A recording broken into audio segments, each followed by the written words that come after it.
This section covers some aspects of surfing over reef and rocks, including entry and exit points and wipeouts. Before you enter the lineup, get yourself an exit plan so you know where to get back into land at the end of your session. Set some landmarks as reference points. Ensure you know what the tide is doing. Spend time observing the sets. Assess water movement. Look at the direction that surfers are paddling and identify rips. You say that's where you wanna be. Horizon lines are thin, you see. Note that water flow can be different out the back compared to the inside, sometimes completely the opposite, sometimes the same. Well, you can dance on the beach to the rhythm of the sea, that rhythm you've been feeling your whole life.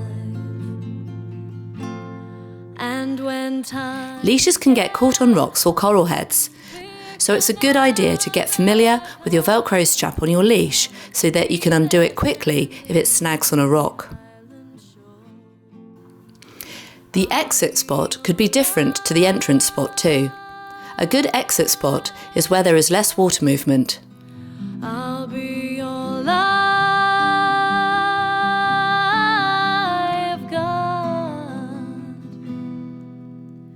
Baby, I remember a time gone by when blue and pink were... Take the lateral sweep into account when coming in. Sometimes it may be easier to cut your ride a little bit short and head in with the white water to get to your exit spot. Touch the sky, leave it all behind, but come back and you will find that you can dance on the beach to the rhythm of the... Reassess your exit plan when in the lineup.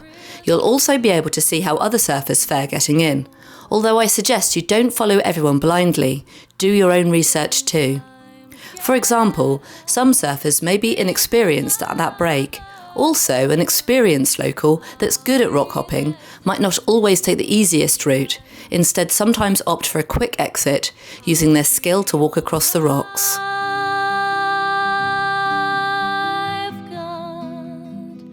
I'll be your lifeguard.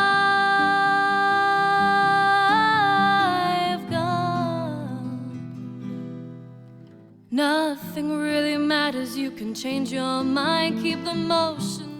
Obviously, some breaks will have a nice easy lagoon to paddle back in, with no waves breaking. Rivers flow, but if you just go with the tide, you'll never know.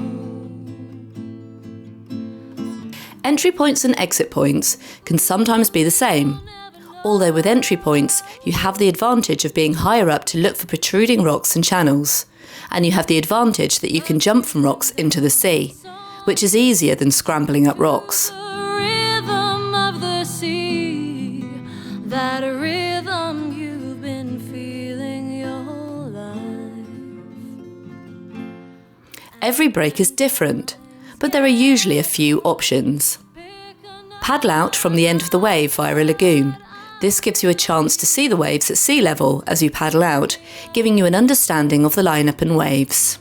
I'll be your life. Or paddling around to the back of the wave. This means you'll end up at the top of the lineup, but this doesn't give you the right to the first wave. This also doesn't give you the chance to see the waves, so not ideal if you're not familiar with the break. When surfing reef breaks for the first time, pick less challenging breaks. For example, this spot is fairly heavy, whereas just next to it are two less demanding breaks. I'm going to split in half and give you a simulated demonstration. If your board has a large centre fin, it's a good idea to paddle out with the fin facing up so it doesn't scrape the reef.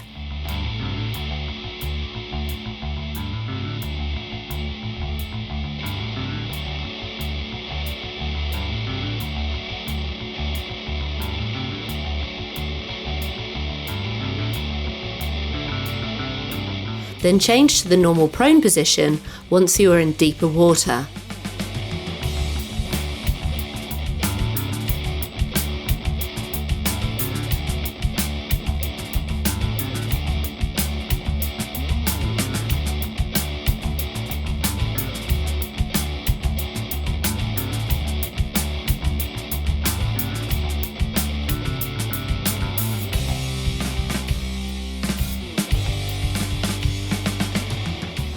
Tentatively feel the bottom with your step before you commit with your full body weight.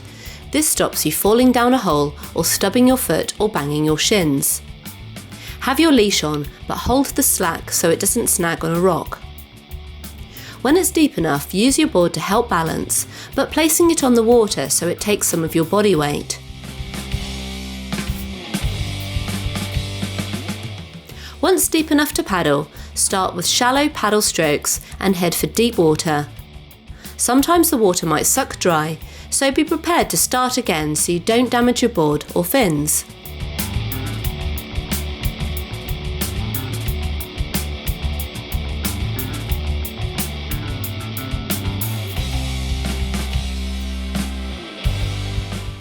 If you lose your footing, keep calm and go with the water flow until it settles down again.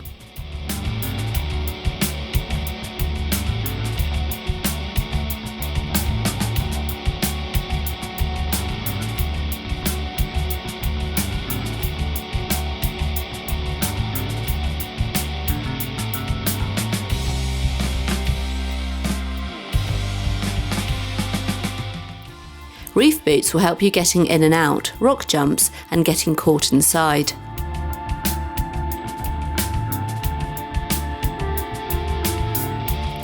The key to a rock jump is commitment, timing and positioning.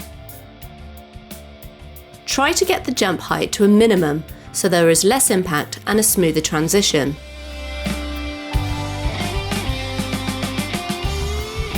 Look for stepping stones from where a previous set sucked the water dry. Jump over the whitewater with plenty of forward projection. This will give you forward momentum so you have some board speed straight away. Hence, don't jump from too high. If you time it just right, you can catch some backwash to propel you out. Once you are committed, don't hesitate, as this is when you'll be swept back over the rocks. During a wipeout on a reef, keep your neck and head tucked in towards your chest, with your back towards the reef, not your face. If you do end up like this, then cover your face and head. Spreading your arms and legs when you're underwater will slow your roll and stop you going too deep. Try to keep flat. The more surface spread out, the less you'll get pushed down.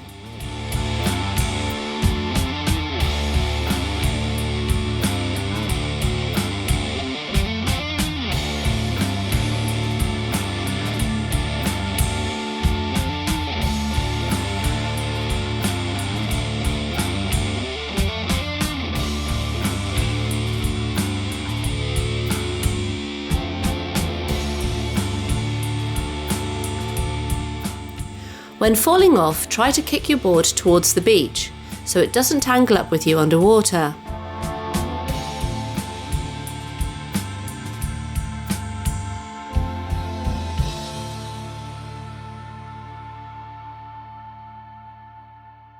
During a wipeout while surfing a reef pass that bends, the surge of the wave can mean you travel underwater with the swell for longer than normal. Go with it. A lot of the time you will use the flow of the water so that it can take you to the end of the wave and it's easier to get back to the channel.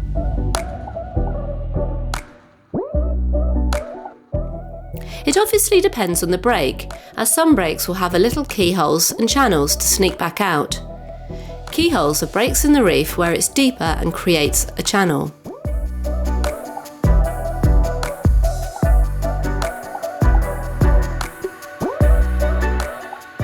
In a controlled dismount, say from a drop that you can't make, try to penetrate the surface of the water by doing a pencil drop. So you pierce the water's surface and go under the wave and pop up out the back.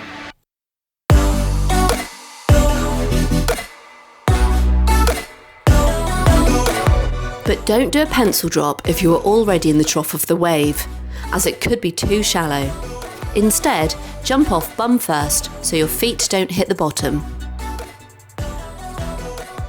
For a controlled dismount in the trough of the wave, wait for the lip to hit the trough and then wait for the explosion of whitewater to be heading skywards. As it does this, it will create a window of opportunity to jump off. So penetrate the water surface and come back at the back of the wave and in the clear.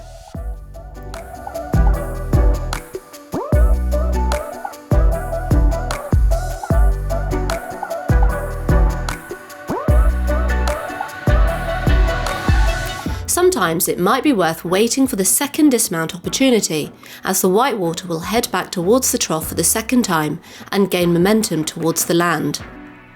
The second chance could be good, as this takes you further away from the main impact zone, but also closer to the rocks on the inside. This is where experience of the break is helpful. For example, the current on the inside might easily pull you away from the impact zone anyway. As you return to the surface, put an arm between you and your board in case it springs back at you.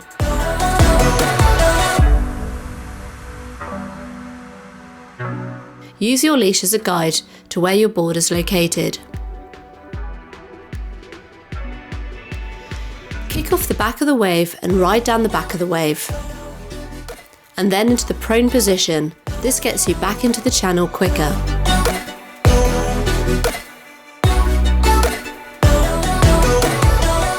Or you can push through the back of the wave. To do this, you have to turn your board through the wave.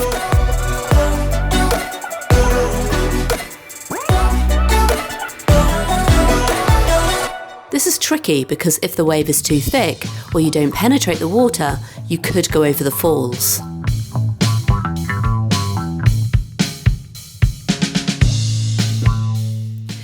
To push through the back of the wave, you need to do an acute bottom turn and then dive through the whitewater so you don't get dragged in over the reef. Still keep the board beachside so that it doesn't hit you.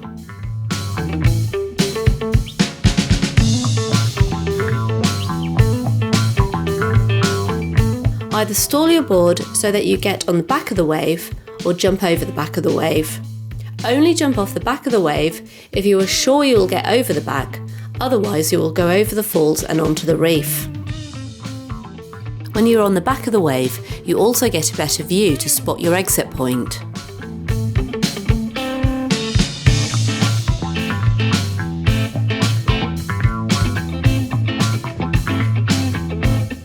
Stall the board so you can stay on the back of the wave.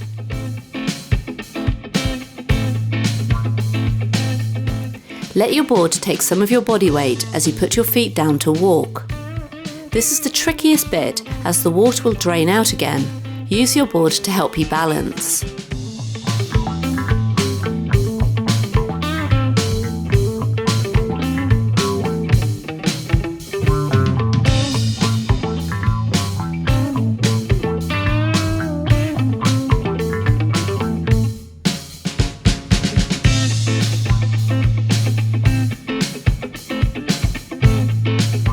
Seeing the reef as you surf can be intimidating if you're not used to it, especially if it's hollow. Open your eyes under the water so that you can see the reef. This is great when duck diving, and it will also get you used to surfing over reef.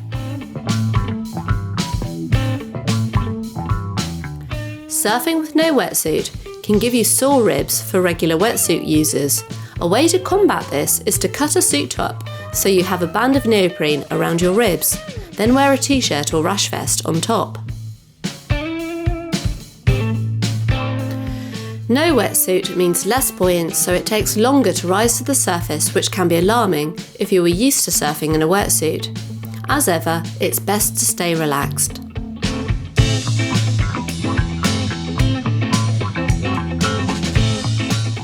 When exiting the surf through the shore break, come in on the back of the wave.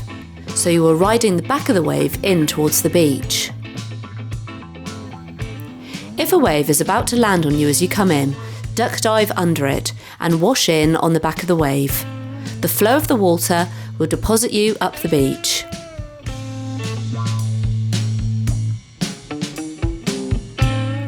Don't jump off with all your weight, as you could sprain your ankle. Or you can wash up the beach laying flat if it's a really big shore break, because if you don't wash far enough up the beach, it's possible the backwash can take you back out again.